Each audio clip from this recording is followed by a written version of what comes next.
For anybody that's interested in joining a competitive field, this car is going to provide something that a lot of other classes haven't before, which is going as fast as we can for as little money as we can while still being as fun and as safe and as reliable as possible. NASA identified a segment of the market that was untapped.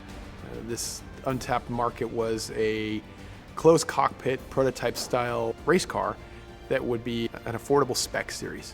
This would be an identically prepared car, and it would allow a driver to shine instead of who spent the most money. This car really was designed with the intent that you could take it to the track yourself, you could work on it yourself, and you could race it yourself. There hasn't been anything before it that was designed around that intent.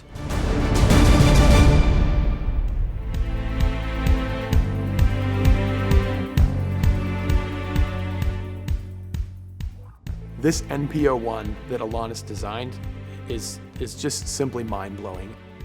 I think one of the things that we bring to the table is a history of building professional level race cars. So our attention to detail is a little different than some other kit cars that you might find in this market space. We certainly struggle to take some cost out of it without sacrificing our level of quality. But at the same time, we are very committed to maintaining a level of quality that reflects our name. So through the program, Elan and NASA worked really closely together to try and identify some of the key points that would potentially deter someone from jumping into a car of this category. Maintenance costs are typically seen or foreseen as a lot more rigorous in a car like this. And really, we did a lot of work in the program itself to try and make sure that those things were taken care of, as far as oversizing the brakes on the car. They're way oversized for a car of this weight. Again, because we don't want somebody to have to go through and redo the brake system all the time every weekend.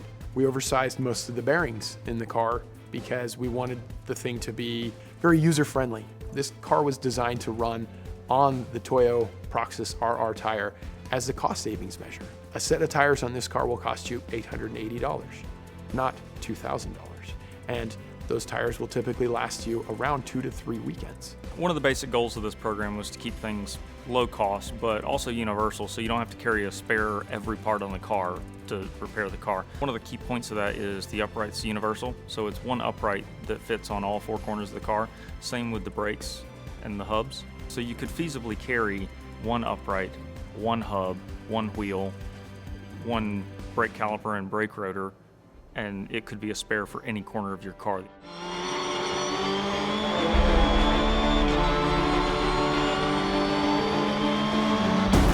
I've never driven anything that develops the level of grip, either lateral or under braking, on a DOT tire that this car does. When they step into this car and they turn a few corners and really start to warm the tires up, they're really blown away by the amount of grip that the car makes, because it's just simply unbelievable. This car, it's 1,450 pounds, is 185 horsepower. That's a power weight ratio that's right along par with our super touring category.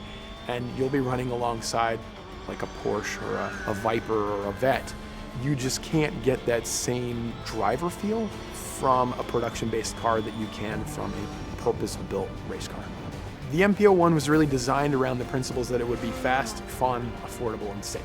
This is the fastest car for the money on the market right now. This car is super touring level performance for a fraction of the cost, and really provides the end user with a better bang for buck as far as speed and reliability when you compare it to anything else on the market currently.